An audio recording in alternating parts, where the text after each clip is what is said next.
Levando em consideração as medidas de combate à propagação do vírus, a liberdade individual se sobrepõe à liberdade coletiva? Bom, eu agradeço muito a pergunta, Leonardo, porque acho que vai permitir que eu sintetize parte da reflexão que eu fiz hoje, né? Esse embate entre a liberdade individual e a liberdade coletiva, ele é típico das sociedades contemporâneas. Porém, nós não podemos supor que a minha liberdade individual ela possa colocar em risco a vida dos demais seres humanos e nem mesmo a minha própria vida.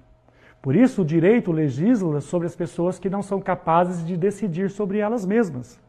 A vida é um bem dentro desse estamento das sociedades de direito, das sociedades democráticas. Neste sentido, a liberdade individual ela não se sobrepõe às vontades ou aos desejos precípios da vida coletiva. Com isso, nós não estamos querendo dizer que significa a destruição do próprio eu, porque nas medidas sanitárias que estão sendo discutidas e que não foram implementadas a maior parte delas, elas têm um cuidado básico, que é pensar na não propagação do vírus e, consequentemente, na proteção das pessoas. Então, não há possibilidade de imaginarmos que a minha liberdade individual está acima de um bem maior, que é a saúde das pessoas. A próxima pergunta é do Vinícius Fattori, que te diz assim: se todos acreditam que pensam, e quando os pensadores questionam as posições da manada, são acusados de doutrinação. Sou professor e a relação entre escolas e famílias está insustentável. E aí o Rafael Pavani te pergunta se você considera que a desconfiança que as pessoas possuem em relação à ciência é também parte de uma leitura, ainda que vulgarizada, dos questionamentos produzidos pela ciência humana em relação à neutralidade da ciência ao longo da segunda metade do século XX. Bom, eu agradeço também as duas perguntas, né, tanto do Pavani quanto do Vinícius, são perguntas complementares e vamos lá. Primeiro, eu acho que os professores, Vinícius, concordo com você, os professores estão sofrendo muito a respeito da lógica de enfrentamento político na sala de aula, porque estão sendo acusados de doutrinação. E isso, a gente sabe, quem é professor sabe que isso é um engodo.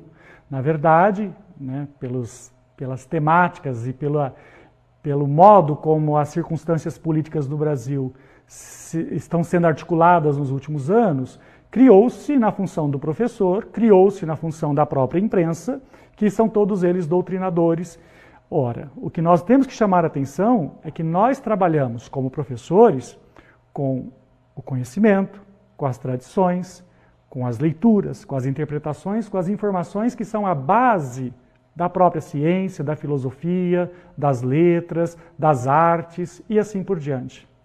E para produzir ciência, para produzir filosofia, para produzir história, eu tenho que pensar, eu tenho que destituir-me dos preconceitos existentes e tenho que reconhecer aquilo que eu mencionei no começo da minha fala, tenho que reconhecer-me enquanto ignorante para poder buscar a superação de um dado da realidade. Ora, o que nós estamos fazendo no contexto da pandemia? Muita ciência. Por quê? Porque surgiu um vírus que não se esperava. De repente, é claro que tem erros e acertos nesses procedimentos. Claro que tem muitas questões serão analisadas e reavaliadas no futuro.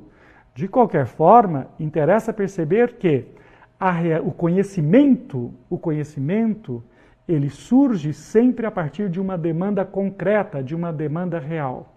O que nós estamos vivendo no reino das fake news, no reino da pós-verdade, é uma invencionice e uma manipulação aberta. Só que as pessoas estão comprando, seja pelos seus ressentimentos de toda natureza, ressentimento político, ressentimento social, ressentimento emocional, né?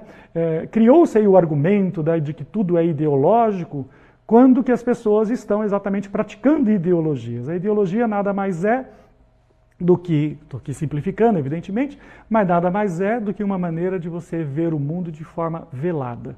Então nós precisamos, né, combater essas perspectivas de análise que produzem um repertório sobre a realidade que não condiz com a própria realidade. É esse o nosso maior desafio hoje. Como é que as pessoas não estão vendo o que é fato e o que não é? Por que é que as pessoas apostam ou aceitam e querem acreditar em informações tão distorcidas? Bom, não podemos ir tão longe e dizer que isso é uma invenção só de agora. Antigamente, algumas décadas atrás, tinha uma propaganda que dizia que você podia dormir com o travesseiro, tendo uma aula de inglês que você aprenderia e sairia no manhã seguinte falando inglês. É evidente que o método nunca funcionou, mas de qualquer maneira, se tinha publicidade é porque tinha gente comprando e disposta a acreditar nisso. Então há sempre pessoas dispostas a serem enganadas. E isso, lamentavelmente, parece ser um número muito maior do que nós supunhamos no passado. E Pavani, sem dúvida, o discurso da ciência ou os questionamentos em torno da ciência passam por esta representação de que a ciência é neutra. Nenhuma ação humana é neutra. Todas as ações humanas, elas são produzidas a partir de escolhas que dialogam com o tempo em que nós vivemos, que dialogam com o grupo social do qual nós partimos e que dialogam com as experiências existenciais que temos vivido e que temos experienciado. Então, nesse sentido, a ciência ou o questionamento à ciência hoje em dia, ele é muito dúbio também esse discurso. Porque as pessoas falam, a ciência mente. Ora, por que está dizendo que está mentindo se nós estamos vendo as queimadas cotidianamente e o governo dizendo que é uma mentira? E os seus seguidores dizendo que é uma mentira? Claro que não. Então nós temos que analisar por que é que nós estamos fracassando nessa narrativa. Por que é que nós estamos perdendo nesse embate. Eu arriscaria dizer que fazer ciência, fazer filosofia e pensar é muito mais difícil. Cômodo é consumir mensagem de WhatsApp. Cômodo é compartilhar informações que vêm daquele com o qual eu me alinho politicamente e logo o que ele diz faz com que eu prossiga aí, eu faça repassar adiante essas informações. Mas como eu disse agora há pouco, né, essas pessoas, por acaso, não irão tomar vacina se for para o bem delas? Então fica aí o desafio.